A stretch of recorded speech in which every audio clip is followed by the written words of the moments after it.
Es oficial, es momento de dar la bienvenida a su conductor preferido, el que se mueve por toda la ciudad junto con algunos de la producción para llegar con nosotros, Emilio Guerra Esteves. ¡Bajan! ¡Suben! ¡Maestro Gus! ¡Próxima estación! ¡DJ Garo! Hermano, querido, esperemos que pronto pueda poner música en el metro nuestro querido DJ Garo. Buenas noches. Perdón si llego un poco agitado. Hay tráfico, siempre hay tráfico. Y hoy el tema es la movilidad. Y cuando digo movilidad, no hablo solo de los coches, ni de metros, ni de ciclovías. Hablo de algo más básico, el tiempo. ¿Qué tiene que ver? Ya se darán cuenta. Hoy Gus nos va a platicar de su relación con el Waze, con el metro y con la bicicleta de enero, que lleva 10 años sin montar. Es la verdad. Nuestras noticias van desde San Francisco, que descubrió que el 30% del tráfico no va hacia ningún lado, y hasta Pittsburgh, que le enseñó a pensar a sus semáforos. La cápsula de esta noche viaja hasta Ámsterdam, que en los años 70 era una ciudad destruida por los coches y decidió dejar de serlo. Y yo voy a platicarles de algo que creo que no nos preguntamos lo suficiente. ¿Cómo llegamos a construir ciudades donde moverse es un castigo? Porque esto no fue por accidente, fueron decisiones, y si fueron decisiones, se pueden cambiar. Bienvenidos a Soy Más de Noche. Empezamos, vamos con el maestro Gus.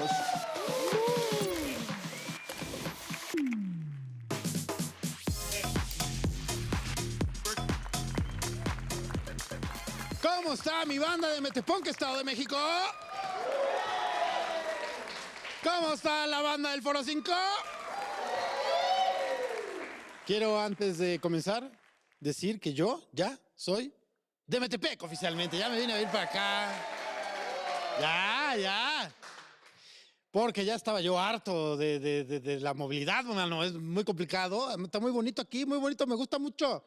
Pero estoy cansado. Si debo decir por qué estoy cansado. De entrada, porque yo no me llevo muy bien con el Waze. ¿Ubican el Waze? ¿Sí? Que a veces es señor y a veces es señora, pero todo el tiempo es tóxico. Te habla bien feo. Yo me acuerdo todavía cuando el GPS era esta señorita española que decía, gire a la derecha, gire a la derecha, gire a la derecha. Y te caía bien. Ahora el Waze como que tiene una entonación como pasivo-agresiva, ¿no? Como mala ondita. Como de, da vuelta a la derecha. Ok, está bien. No le hacía caso ni a mi madre, Waze. ¿Por qué te voy a hacer caso a ti? Es una cosa horrible. Pero lo que más me encanta del Waze es que yo creo que el Waze es de las primeras tecnologías que se quieren deshacer del ser humano. Los han mandado por esas rutas que dicen, ¿a dónde me metió el Waze, mano? Que dices, aquí puro terreno baldío, mano. Aquí me van a salir zombies. Me va a salir un carnal que va a decir, ya te la sábanas, ¿qué trancha, Cainal? No, cállate con tu celular. O algo peor, un dinosaurio. Yo qué sé, porque llega un momento que te mete un bosque, mano, te sientes en Jurassic Park. Dices, ya me metí al bosque donde se perdió la chinita, mano, a ver si no me la encuentro. Ese fue chiste para los viejos. Si tú eres muy joven y no entendiste este chiste, te envidio.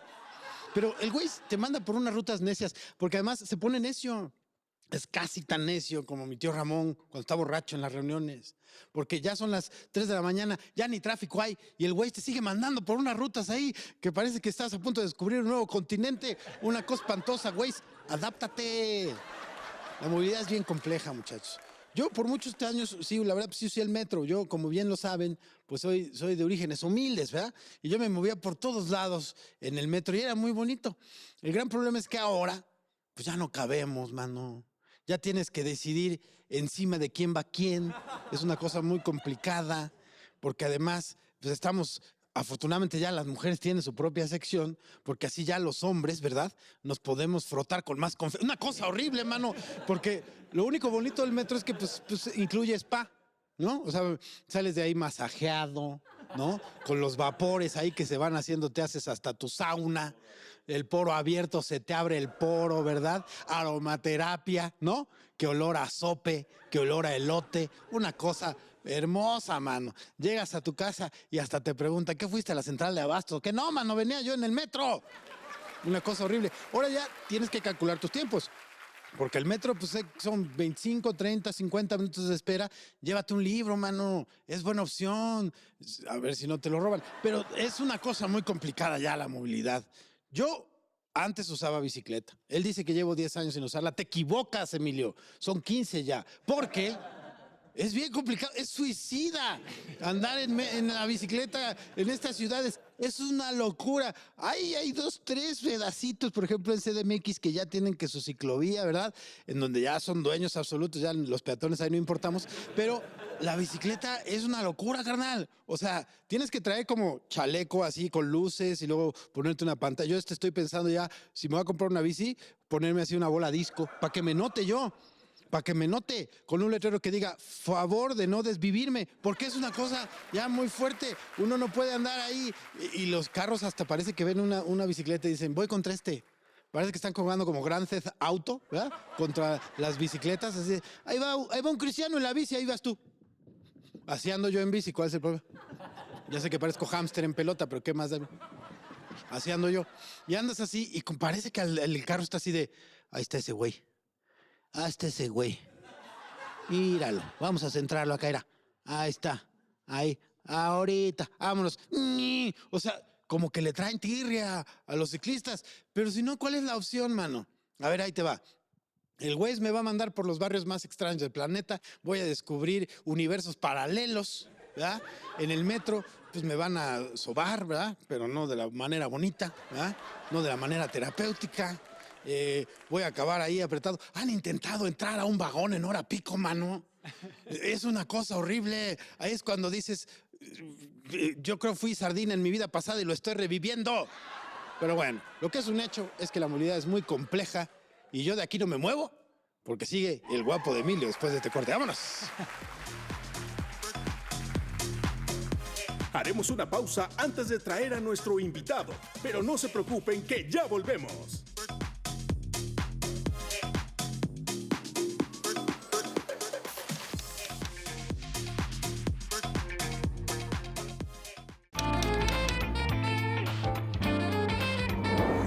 En los años 60, Ámsterdam era una ciudad en guerra consigo misma. El gobierno planeaba demoler parte de sus canales históricos para construir autopistas. Los coches habían ganado la ciudad. En 1971, 3.300 personas murieron en accidentes de tráfico en los Países Bajos. Cientos de ellas eran niños. Los padres dijeron basta. El movimiento se llamó Stop the Kindermord, paren la matanza de niños. No era una metáfora, era una descripción y funcionó. En 1973, la crisis del petróleo obligó a los Países Bajos a prohibir la circulación de coches los domingos. Por primera vez en décadas, la gente volvió a caminar y a pedalear y descubrió que era posible. Hoy, Ámsterdam tiene más del doble de bicicletas que de coches. El 63% de los residentes usa la bicicleta como transporte principal, no porque sean más virtuosos, sino porque diseñaron la ciudad para que fuera posible. Una ciudad llena de coches no es un destino inevitable, es una decisión y las decisiones se pueden cambiar. Ámsterdam no nació siendo una ciudad de ciclistas, decidió serlo. Esto no es brujería, es movilidad.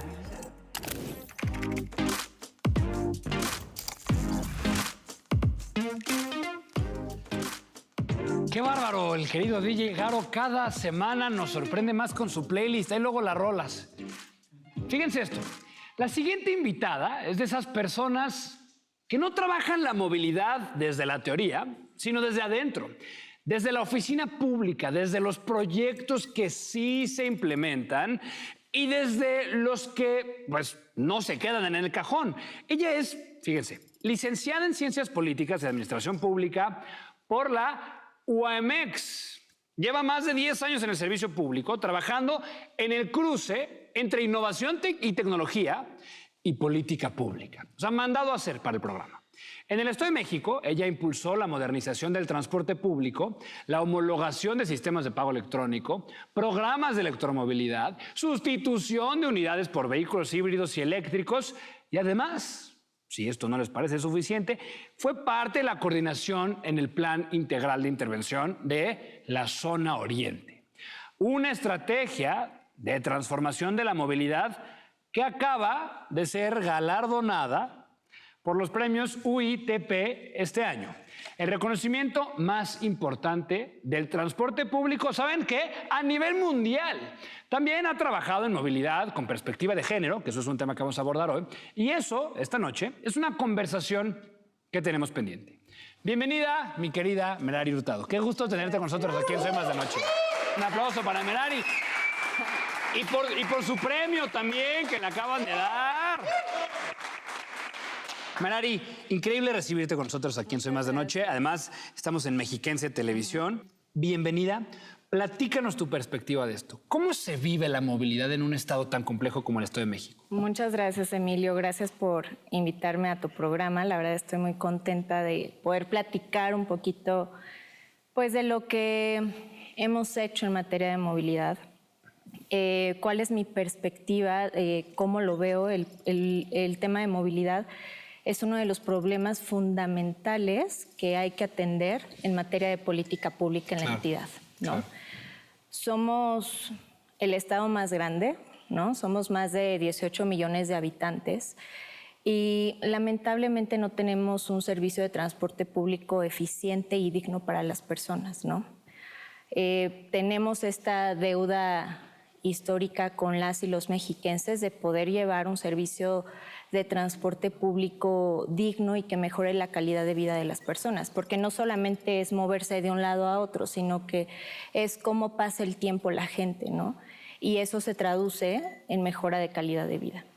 Tenemos que pensarnos como humanos en de qué manera diseñamos nuestras ciudades, en donde la movilidad terminó siendo esta. Creo que esa es la primera parte de la que me gustaría que platiquemos.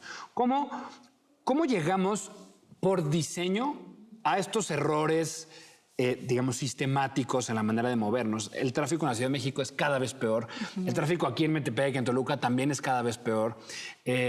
Las calles están planeadas o no para la cantidad de autos que existen o no. Bueno, y la otra parte, y que tú lo abonas de manera espectacular, es el tiempo. ¿Qué pasa con estas mujeres que viajan 4 horas para llegar a trabajar, 8 horas y luego otras 4 horas de regreso para vivir en la periferia de la ciudad? Es decir, creo que aterrizas de una manera bastante fácil de ilustrar para quienes nos hacen el favor de vernos, que el tema de la movilidad es digamos, transversal, pero no solo en lo político, sino hasta en lo humano. Hay que empezar por aquí. ¿Qué te parece si hablamos sobre cómo llegamos aquí? ¿De qué manera quienes construimos de alguna manera las ciudades, cómo llegó a estar hoy el Estado de México, el país, las ciudades, pensadas para que estemos tanto tiempo en la calle, en el coche, en el metro, en el camión, en la bicicleta? ¿Cómo llegamos aquí? Pues ha sido una falta de planeación estratégica en cuanto en dónde estamos, en dónde estábamos, en dónde estamos y hacia dónde queremos llegar, claro, ¿no? Esa falta de planeación ha hecho que pues no tengamos suficiencia en materia de tanto de transporte como de vialidades, ¿no? En el Estado de México podríamos decir que somos un estado muy bien conectado en cuanto a carreteras, autopistas. Tenemos vialidades muy grandes, amplias, que pues forman parte de una gran red pues de vialidad pública, se podría decir. Sin embargo, pues hemos crecido muchísimo como pues territorio y poblacionalmente, ¿no? Claro. En este sentido, pues nos ha faltado también mucho en cuanto a la planeación en materia de transporte público. El desincentivar el uso del automóvil para que podamos utilizar el transporte público, pues prácticamente ha sido insuficiente, ¿no? Podemos ver en otras ciudades, incluso del país, ¿no? No yéndonos tan lejos, claro, pero en el país en donde la gente ya no utiliza su automóvil. ¿Por qué? Porque pues es muy tardado, ¿no? Las horas en el tráfico. Por ejemplo, en Reforma, la gente que trabaja ahí en Reforma pues opta por el Metrobús o incluso la bici pública, ¿no? Sí. Yo uso mucho la ecobici. Sí, y la verdad es que es un sistema de transporte eficiente. Lo que nos ha faltado a nosotros como Estado de México, pues es crear una red de sistema, ¿no? Un sistema integral, claro, de transporte público. El transporte público ha crecido o se ha desarrollado como individuo, ¿no? ese famoso pulpo camionero, en donde nada más es el esquema de hombre camión o persona camión, en donde no se ve como empresa, sino se ve como pues individual, ¿no? Claro. Pues ha llegado a afectar en el sentido de que no hay una red integral del transporte, y eso es a lo donde debemos de llegar, ¿no? Claro. Más allá de poder pasar muchas horas, que es terrible en el tráfico, ¿no? O sea, es increíble cómo en una distancia de 1 o 2 kilómetros nos podemos tardar hasta 20 minutos, 30 minutos. La verdad es que pues sí tenemos que ser muy conscientes, una, de la calidad de vida que merecemos nosotros como mexiquenses, y otra también el tema medioambiental, ¿no? En que ya se genera pues muchísima contaminación por el uso individual del automóvil y también por esquemas de transporte público que no son eficientes en ese sentido. Claro. A ver, me gusta mucho cómo planteas el pensar el individuo camión o el individuo transporte público y no pensarlo como empresa. Creo que es uno de los grandes retos también como corporativos de cómo está entendido el transporte público. Pero ahora hay que emocionarnos un poco. Entiendo y estoy completamente de acuerdo, porque además se ve, y a quienes nos ven les invito a que reflexionen sobre eso, se ve que el Estado de México es un estado plenamente conectado. Tenemos grandes avenidas, tenemos grandes líneas también de trenes interurbanos, como por ejemplo el gran caso de éxito que es el tren Insurgente, en la parte del oriente, que quiero que platiquemos eso también, está muy conectado. Pero antes de entrar en ese tema, en el reto, que ya lo discutimos un poco, quiero emocionarnos un poco. Merari, ¿qué hay? Y ahora que ganaste el premio, platícanos. ¿Qué hay con la tecnología para esto? O sea, ¿de qué manera nos podemos entender tecnológicamente cuando lo que tenemos enfrente en realidad son sistemas de transporte público, horarios permanentes en donde un objeto se mueve de un lado a otro sistemáticamente, sube sistemáticamente al mismo número de personas, hay patrones, digamos, de consumo, de uso? Háblame de eso. Quiero emocionarnos un poco, como ¿qué hay en el futuro? No para el Estado de México, sino para la movilidad. Ahora hablamos del Estado de México, pero ¿qué herramientas existen? ¿Cómo se puede medir? ¿Cómo se puede empoderar a la movilidad con la tecnología? La verdad es un tema súper interesante y que la verdad ha ido creciendo muchísimo a nivel mundial. El tema de la tecnología en el transporte público o en la movilidad realmente beneficia y da grandes resultados, ¿no? En el tema del Estado de México y a lo que he trabajado y lo que yo he desarrollado como política pública o he colaborado en eso, ha sido en la tarjeta de movilidad, ¿no? Nosotros conocemos la tarjeta de movilidad integrada de la Ciudad de México. Que la verdad es fantástica. Sí, es maravillosa y la verdad tiene grandes beneficios. ¿Cuál es el sentido de esa tarjeta? Para muchas personas podría sonar sencillo que tu dinero está en esa tarjeta y cambias el dinero en efectivo a la tarjeta, pero va más allá de eso. El poder crear ese tipo de tecnologías va más allá de una simple tarjeta, ¿no? Se desarrolló una norma técnica que es de tecnologías de pago electrónico y que nos ha llevado no solamente a lo tecnológico, sino que hemos visto cuál es el camino en nivel de tecnología jurídico, en la operación de la misma tarjeta y en su función, ¿no? Al final, al transporte público, pues, ¿qué le interesa? Que el dinero ingrese de manera correctamente, ¿no? Y al usuario o a la persona usuaria, ¿qué le interesa? Que esa tarjeta, pues, pueda servir para todos los sistemas de transporte, ¿no? En que yo me pueda subir de aquí al tren interurbano, que pueda llegar a la ciudad y que con la misma tarjeta me pueda subir al metro, al cable o a otros sistemas de transporte, ¿no? Pero más allá de esa tarjeta que solamente podríamos pensar que sirve para pagar, pues también sirve para otras cosas, ¿no? Esa tarjeta genera trazabilidad y seguridad en las transacciones, claro, ¿no? Entonces, ¿cuál es esa trazabilidad? ¿Para qué nos ayuda a los que nos dedicamos a hacer política pública?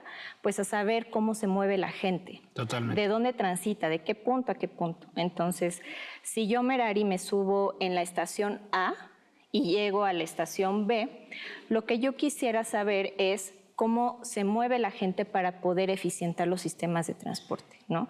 Incrementar el número de unidades, el que la frecuencia de paso sea mayor, ¿no? Si antes pasaba un camión cada media hora, pues ahora tiene que pasar cada 15 minutos. Si es necesario crear nuevos corredores o nuevos esquemas de transporte. Eso es lo importante de la tecnología y creo que son cosas que nos pueden ayudar.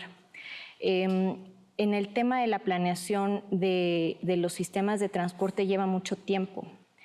Lleva tiempo en cuestión de planeación, generar estudios, generar diagnósticos, generar la implementación y la evaluación de la política pública. Claro, ¿no? La infraestructura. Claro, y que eso es muy tardado.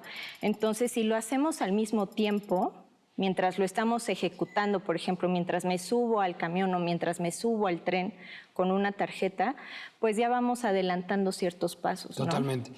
Ahora, creo que esto es bien importante poderlo conversar. Y es que parece un poco como de la NASA pensar que podemos hacer estudios sobre la cantidad de personas que se están moviendo, cuál es la tendencia de las direcciones, la demanda y la oferta que existe en la infraestructura existente. ¿Qué hay que decir con esto? Si hay suficientes camiones, si hay suficientes trenes, si la dirección está yendo, o sea, si hay necesidad de construir una nueva línea. Eso existe. Y eso existe en México, en China, en Estados Unidos, en Brasil, en Colombia. Ahora que estamos en la temporada del torneo internacional de fútbol, por no decir la otra palabra, pensar que eso existe en tantas partes del mundo, ¿no? Los distintos sistemas de movilidad. Pero la tecnología resulta un superpoder para hacer política pública mejor diseñada, ¿no crees? Sí, claro. El hecho de poder generar información con la tecnología, pues nos lleva a planear mejor. Claro, y sobre todo creo que el gran reto que tenemos en este país y en el Estado en particular es hacer sentir a la gente digna de esas instalaciones de primer mundo. Porque un poco creo que existe una disparidad y hay una costumbre política, social, a vivir en estas condiciones tan lastimosas, ¿no? Pensemos en la combi en el oriente del estado, que es un foco de delitos tan grandes. Hay tantos videos de que se sube el asaltante y que luego lo agarran y lo agarran a golpestazos ahí adentro. Pero esta es la realidad de millones de personas. Y esa es la realidad cotidiana de la gente. Habemos quienes podemos tener la gran fortuna y la gran bendición de subir a un coche y llegar a tu oficina y regresarte a tu casa. La gran mayoría de la gente no lo tiene. Creo que hemos fallado como humanos en cómo diseñamos nuestras ciudades. París, que es un gran ejemplo de cómo se diseña la ciudad, en donde lo hace, digamos, como por periféricos, en donde no necesitas ir tan lejos para poder ir de tu trabajo a la panadería y de la panadería a tu casa y de tu casa a la casa de tu amigo, el vecino, etcétera. Pero yo creo que es una gran llamada de atención para darnos cuenta que estos largos trayectos en el tráfico no son un accidente, sino que son un error de diseño. ¿Qué hay que hacer ahora, Merari? ¿Qué hay que hacer?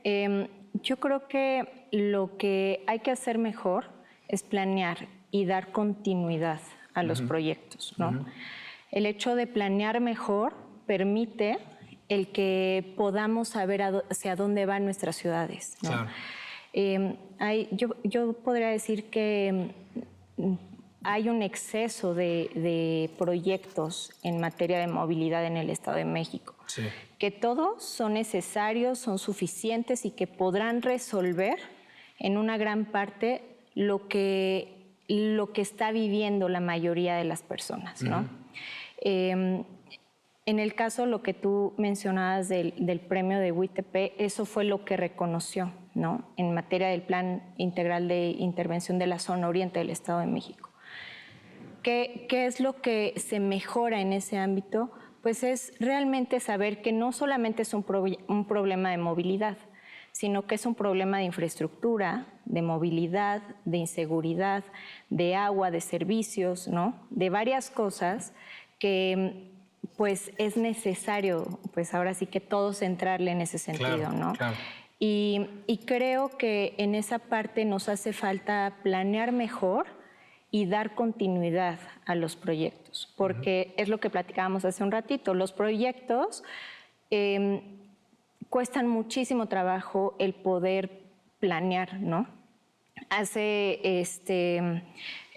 Se tarda mucho el generar estudios, ¿no? El generar estudios de oferta-demanda, análisis costo-beneficio, el generar planos para los proyectos. Todo eso se lleva alrededor de medio año a un año, ¿no? Y la implementación, pues todavía un ratote en cuestión de la construcción o implementación de... Sí, la obra civil, claro, todo. la infraestructura, traer los camiones, traer los trenes. Así es, todo eso tarda. Entonces, el hecho de que ya no haya continuidad de los proyectos pierde muchísimo esa ruta o ese plan, ¿no? Claro. El hecho de decir, no, pues ya no lo vamos a hacer y ahora vamos a hacer otra cosa, eso sí como que interrumpe mucho el desarrollo de los planes o de los proyectos que se generan para el Estado. A ver, este tema a mí en lo personal me parece apasionante porque creo que es el reflejo material de vivir en sociedad. O sea, una cosa puede ser la política transversal del combate a la pobreza o el combate a la inseguridad con esta estrategia de seguridad de policías pie a tierra, ok, sí. Pero lo que tú ves como material, como juguetes en la ciudad, es la manera en la que te mueves, los camiones que estén bonitos, el tren que esté lindo, etcétera. Entonces, creo que tenemos una gran deuda, o sea, de lo público. Y yo creo, Merari, a ver, ¿tú qué opinas? Antes de pasar al siguiente tema, yo creo que todo esto se resuelve con tecnología. O sea, la tecnología lo que hace es eficientar los procesos, acortar las distancias en términos de cuánto tiempo te toma hacer una cosa o no. Y hay que apostar a eso, ¿no crees? Claro. O sea, la inteligencia artificial bien diseñada, bien construida, tampoco es poner en ChatGPT, oye, ármame un plan de trabajo para... No. O sea, hay tecnología dedicada a eso y creo que hay que apostar a seguirla trabajando para que estos retos operativos tomen menos tiempo y se pueda hacer un poco más fácil. ¿No crees? Claro. Me tocó en el caso del Mexibus, por ejemplo, ¿no? Mexibus, Mexicable, son proyectos de obra del Estado de México de infraestructura y de transporte masivo que han beneficiado realmente a la población. Y en el tema de tecnología, pues se cuentan con centros de monitoreo en donde no solamente están monitoreando, ¿no?, qué es lo que pasa en cada unidad o qué es lo que pasa en el transporte, sino que se monitorean las unidades, ¿no? ¿Esto qué quiere decir? ¿Qué tiempo de vida tiene mi unidad? ¿No? Claro. Si le hace falta servicio, no le hace falta servicio.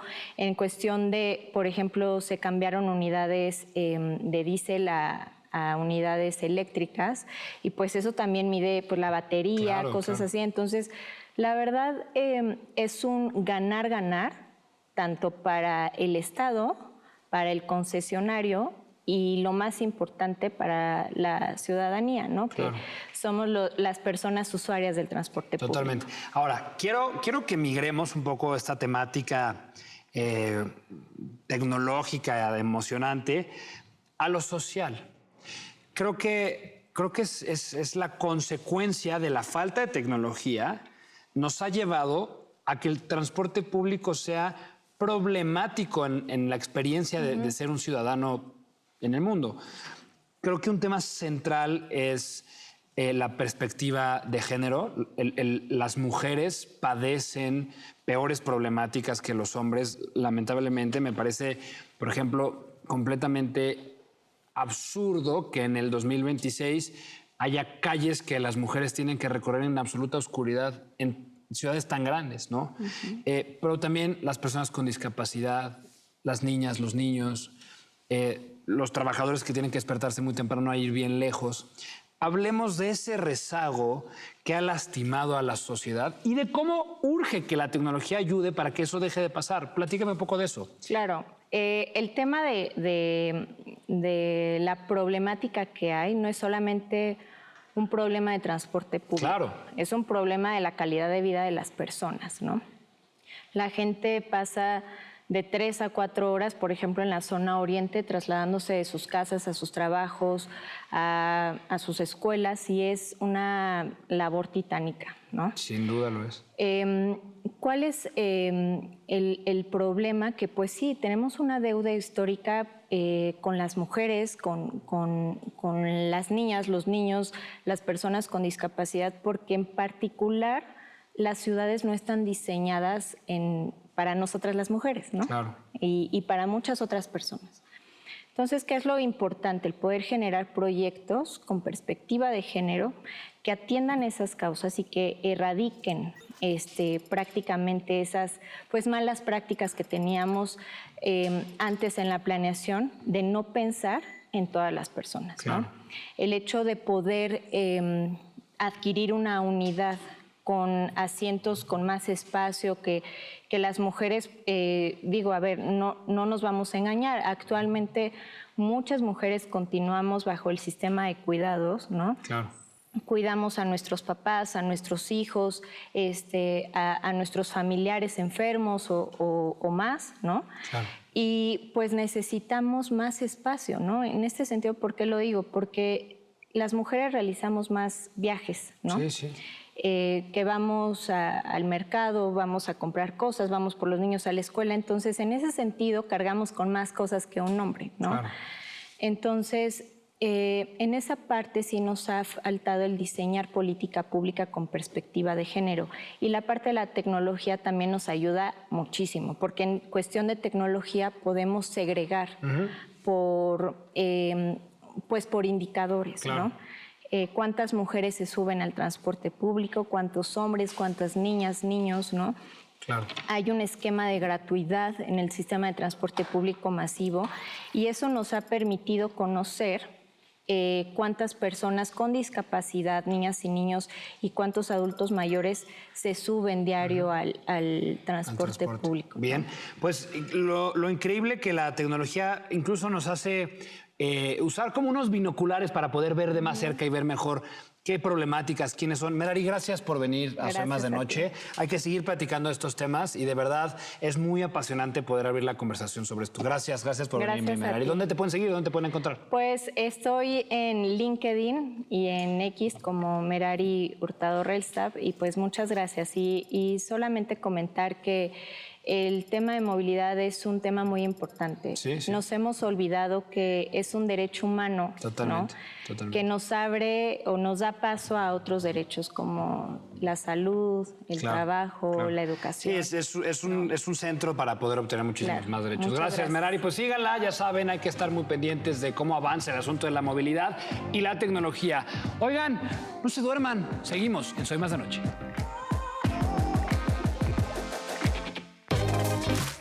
Vamos a hacer un corte, pero rapidito, ¿eh? Se quedó bien interesante la plática. Ahorita regresamos.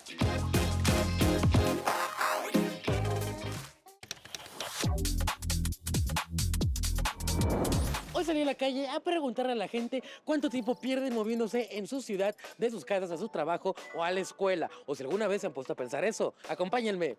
Muy bien, nos encontramos con el buen Josema. Mauric Paredes. Omar. Omar, Gloria. Gloria, Betty. Emanuel Carrillo. Josema. ¿Cuánto te haces en transporte de tu casa a la escuela o al trabajo? De mi casa a la escuela, unos 20 minutos aprox. Y de mi casa al trabajo, una hora y media, si me va bien. Ok, es bastante tiempo. Me hago unos 40 minutitos. 40 minutos y otros 40 de regreso. Exactamente. Al trabajo como una hora. ¡Una hora! Y otra hora de regreso. Sí, así es. Si no falla el metro, una hora. Y si llega a fallar, ¿cómo cuánto te puedes llegar a hacer? Hasta hora y media, 2. Oigan, y si en algún momento le regresaran todo este tiempo perdido, bueno, tú en especial, en cuanto al traslado al trabajo, ¿para qué lo dedicarían? Para descansar, yo creo. Descansar. Ok. Tú 10 minutotes. No, pues yo creo que para salir a caminar o hacer algún tipo de actividad. Pero si ya vas caminando al trabajo, maná. No, me voy en patín. Pues sí. ¿Y tú? Yo llegaré a ser buena madre. Porque ahorita soy una horrible madre. Dice. Oye, ¿y tú crees que la ciudad está diseñada para ti como persona, como peatón, o solo para los carros? Yo creo que para ninguno de los dos. Ok, wow, muy bien, pero tuvieras que elegir un bando. Para los carros. Para los carros, claro, va. Ni de broma está hecha para peatones. O sea, es puro automóvil. No está hecha para caminar. Pura gente rica. Exactamente. Gente de nuestro color, no. Exactamente, no. Este pantone no entra. Hoy descubrimos que a la gente no le alcanza en tiempo para llegar a sus trabajos. A lo mejor ya tenemos muy saturado el metro. A lo mejor necesitamos 1 kilómetro.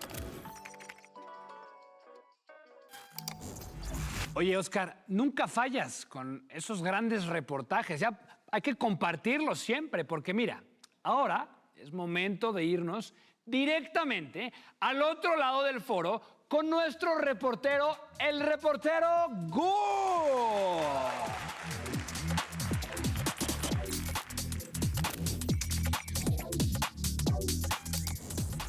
Soy Gus Proal y estas son las noticias. San Francisco, California, 2011-2014. La ciudad que descubrió que el tráfico no es nomás coches, son coches buscando un cajón de estacionamiento. San Francisco instaló sensores en todos los cajones de estacionamiento de la ciudad. El sistema sube el precio cuando hay poca disponibilidad y baja cuando hay espacio de sobra. 3 años después, el tráfico se redujo en un 15% en las zonas donde se implementó. El 30% del tráfico urbano en la mayoría de las ciudades no son autos que van a algún lado, son autos que circulan buscando dónde estacionarse. 1 de cada 3 coches que ves en la calle no tienen destino, no tienen casita. Solo están dando vueltas, esperando que alguien se vaya. Yo soy ese coche, esperando que alguien me dé una oportunidad del éxito. Emilio lo está intentando. Ustedes apóyenme. Y les juro que una de las experiencias más desesperantes de la vida moderna es estar dando vueltas. 1 vuelta, nada. 2 vueltas, nada. La tercera, ya empiezas a revisar si el evento realmente vale la pena. Y son los 15 años de mi prima, ni la he visto en 15 años. La cuarta, ya estás llamando para cancelar, ¿no? Ya la quinta, ya mejor te buscas un lugar ahí, porque dices, no, o encuentras uno a 10 cuadras, y dices, no, ya, caminar tanto, me hubiera quedado en mi casa. Lo que San Francisco hizo fue cobrarle al caos, subir el precio cuando escasea el cajón. Y la gente dejó de dar vueltas. Solución elegante, que en la Ciudad de México sería imposible de aplicar, no porque no funcione, sino porque la mitad de los cajones ya los tienen apartados desde 1985 unos muchachos con una franelita, y que ponen ahí unos guacales, y dicen, no, pues este es mío, manito, y si no, te lo rayo. Noticia número 2. Tallinn, Estonia, y así se llama. 2013, la capital que hizo el transporte público gratuito y descubrió que el problema nunca había sido el precio.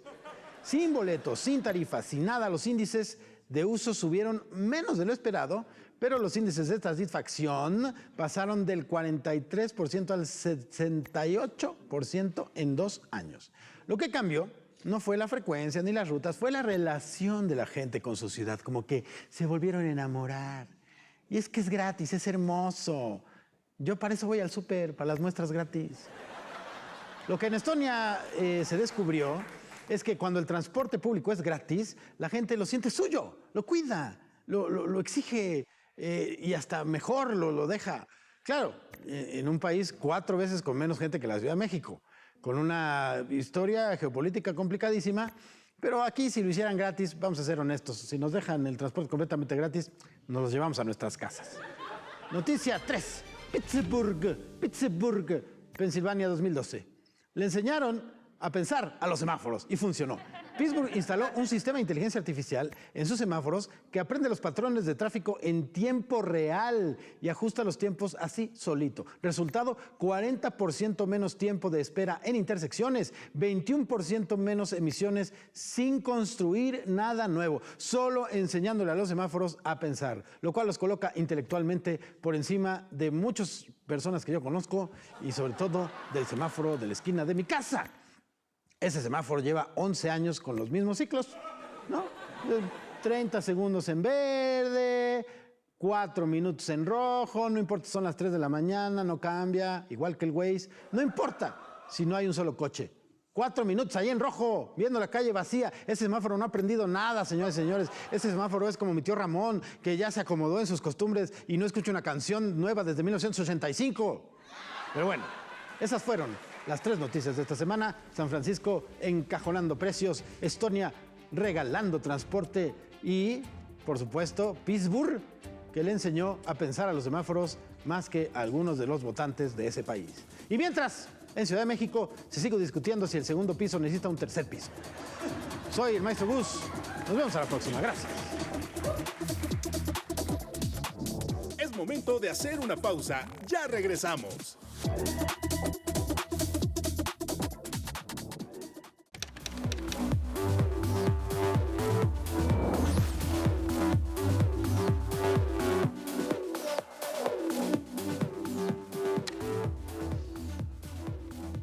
¿A qué hora saliste de tu casa esta mañana?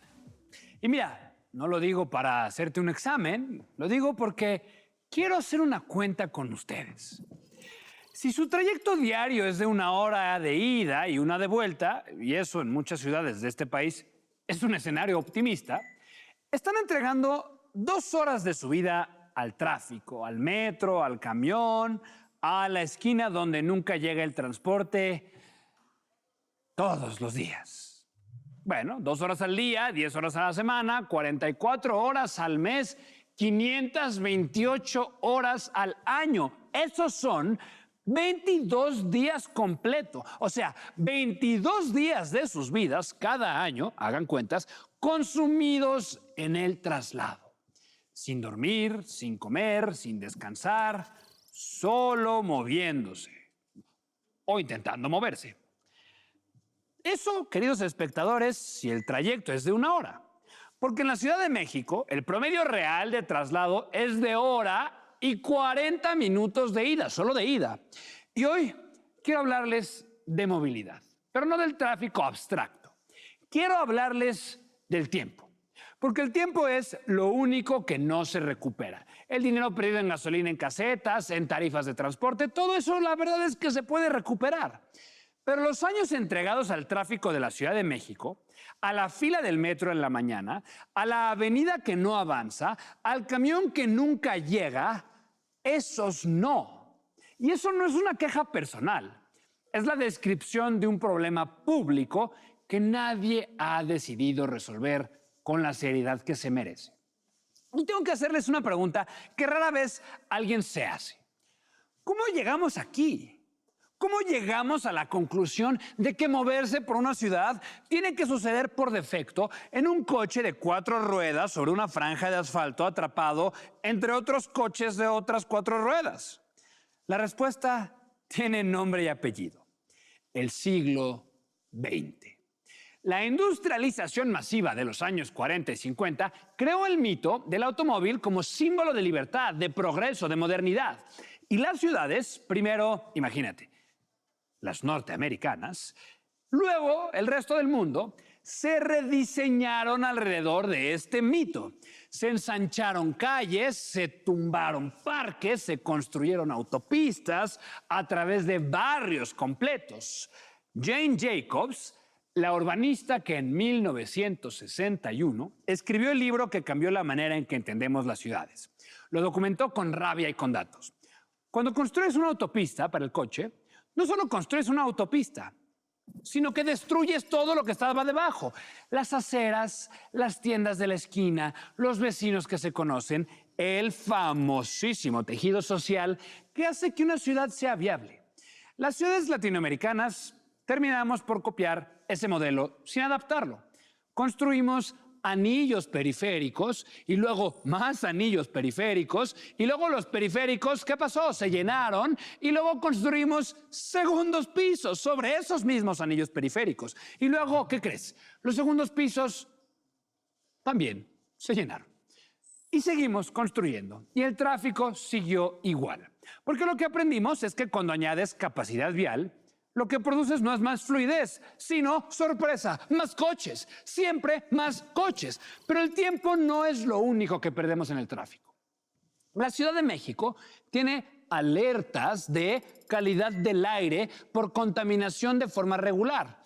El tráfico vehicular es uno de sus principales generadores de ozono y partículas finas.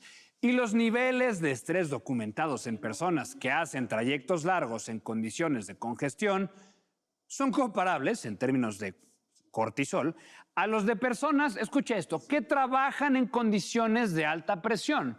Y luego está la pregunta que no siempre se hace. ¿Quién paga más caro este sistema?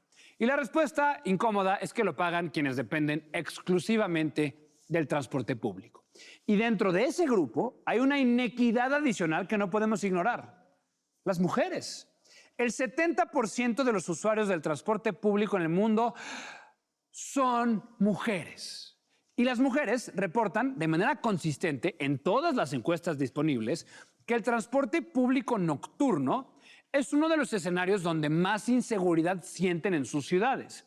No porque sean menos valientes, por Dios, sino porque el diseño del sistema, las paradas aisladas, los vagones sin cámaras, los andenes oscuros, los tiempos de espera impredecibles, no fue diseñado pensando en ellas. Fue diseñado pensando en un usuario promedio imaginario que durante décadas no fue mujer. Ahora, la parte que a mí me parece más interesante, porque hay buenas noticias y vienen de donde menos esperamos, ¿qué crees? Son los datos.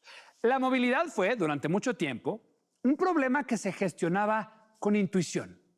El semáforo rojo lo pone un técnico que cree que ahí se necesita. El carril de autobús lo propone un funcionario que lo visualiza en un plano. Las rutas del transporte las hereda alguien que las heredó de alguien. Pero algo cambió en la última década. Y lo cambió la tecnología. Hoy sabemos, en tiempo real, cuántos autos pasan por cada calle de la ciudad. Sabemos cuáles son los nodos de congestión más frecuentes y en qué horarios, por qué razones. Las aplicaciones de navegación y las enormes bases de datos anónimas que generan han producido más conocimiento sobre cómo se mueven las personas en las ciudades que todo lo que los urbanistas habrían podido medir en 100 años de trabajo. Y ese conocimiento, cuando se usa bien, cambia todo. Singapur lleva décadas usando datos en tiempo real para ajustar semáforos, flujos y tarifas de congestión. Y el resultado, una ciudad de casi 6 millones de personas, donde los tiempos de traslado promedio son menores a, escucha esto, 20 minutos. Imagínate eso, 20 minutos. Ahora, esto no es magia, es información bien usada. Bogotá se hizo la pregunta que pocas ciudades se atreven a responder en serio. Hace rato platicábamos algo de ellos. ¿Para quién construimos esta ciudad? Piensa en eso tú. Y la respuesta no fue un discurso. Fue una decisión de infraestructura. Transmilenio, ciclovías, espacios peatonales. La apuesta de que una ciudad funciona mejor cuando el transporte colectivo es tan eficiente que cualquiera lo elige. No por obligación, sino porque es la opción más inteligente disponible. La inversión no fue en asfalto, fue en movimiento compartido. Y México también tiene su ejemplo. El tren interurbano, que conecta el Valle de México con Toluca, recorre más de 50 kilómetros en menos de 40 minutos. Un trayecto que en coche, lo sabemos todos, puede tomar 2 horas o más, dependiendo del día. Y esto se convierte en una fracción del tiempo. Eso es tecnología ferroviaria moderna aplicada a uno de los corredores más saturados del país. No resuelve todo, lo sé, pero demuestra que hay otra manera de moverse y que esa manera ya existe aquí. Hay un dato que me parece el más revelador de toda la crisis de movilidad urbana y que casi nadie lo menciona. Y se lo debo a Donald Shope, economista urbano de UCLA, que lleva décadas estudiando el estacionamiento. En las ciudades mexicanas y en muchas ciudades latinoamericanas, el porcentaje del suelo urbano dedicado a estacionamientos supera con frecuencia al destinado a parques, escuelas o clínicas. Y hay una trampa circular muy perversa en esto. Construimos estacionamientos porque hay coches. Imagínate, porque hay coches, construimos estacionamientos, queda claro. Y hay más coches porque el transporte público no funciona. El transporte público no funciona porque la ciudad está diseñada para el coche y para acomodar más coches construimos más estacionamientos. Así que en lugar de jardines, construimos espacios para que duerma el coche. Y así, Carlos Moreno, urbanista colombo-francés que asesora a la alcaldesa de París, tiene una propuesta que se llama la ciudad de 15 minutos. El diseño de entornos urbanos donde todo lo que necesitas para tu vida cotidiana, trabajo, escuela, mercado, médico, espacio verde, esté a 15 minutos de tu casa, caminando o en bicicleta. No es una utopía, es un criterio de diseño que además lleva años y varias ciudades del mundo están empezando a aplicarlo. ¿Es posible? Hay voluntad de dejar de construir para el coche y empezar a construir para las personas. Y bueno, vuelvo a la cuenta del inicio. 22 días al año o más, según donde vivan y cómo se trasladen. Y eso no es inevitable. Es una consecuencia de decisiones públicas que se tomaron hace décadas y que se siguen tomando hoy, de quién priorizar cuando hay que decidir entre un carril de coches y una ciclovía, entre un estacionamiento y un parque, entre un segundo piso y un tren. Y creo que hay algo más que necesitamos hacer, que es más difícil que cambiar la infraestructura. Tenemos que hacer las paces con el transporte público. Durante demasiado tiempo, moverse en metro o en camión fue visto como señal de no tener otra opción. Y esa idea, esa asociación cultural entre el transporte colectivo y la resignación, nos costó décadas de decisiones políticas que priorizaron el coche sobre todo lo demás. Nos volvimos una sociedad cochecentrista, o como decimos en México, cochistas. Todo para el carro, todo alrededor del carro, todo medido en términos del carro. Y las ciudades que mejor se mueven en el mundo no llegaron ahí construyendo más carriles, llegaron ahí decidiendo que el transporte compartido era digno de inversión, de mantenimiento y de orgullo ciudadano. Que subirse al metro no es rendirse, es elegir. Y la tecnología tiene herramientas para darnos ciudades donde moverse no sea un obstáculo. Pero las herramientas no sirven de nada si seguimos creyendo que el coche es el único destino posible. Lo que sí podemos decidir hoy, no en 20 años, es cuánto tiempo más vamos a seguir perdiéndolo. Y permítanme terminar con esto. Italo Calvino, uno de mis autores favoritos, escribió sobre los amores imposibles. Esas historias de dos personas que se encuentran en un vagón de tren y durante 40 minutos comparten algo sin hablar, sin tocarse, sin saber nada el uno del otro. Y cuando el tren llega a destino, cada uno baja por su lado. Eso fue todo. Esa fue la historia completa. Un mundo que duró lo que duró un trayecto. Eso no pasa en el coche. En el coche vamos solos, blindados, con la música puesta y los vidrios cerrados. El coche es quizás el único lugar del mundo moderno donde puedes pasar 2 horas rodeado de miles de personas sin cruzar mirada con ninguna.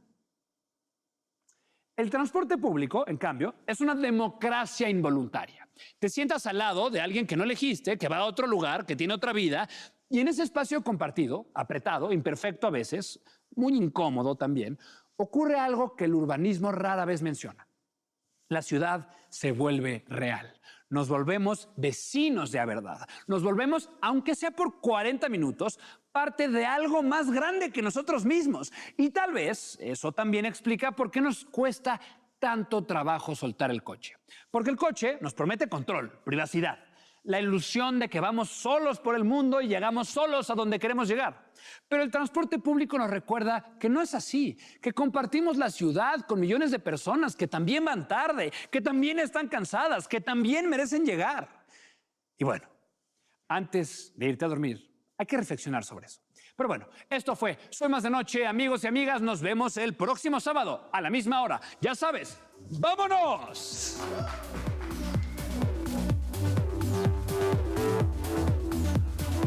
Este es el final del programa. Muchas gracias y nos vemos la próxima semana en Soy Más de Noche.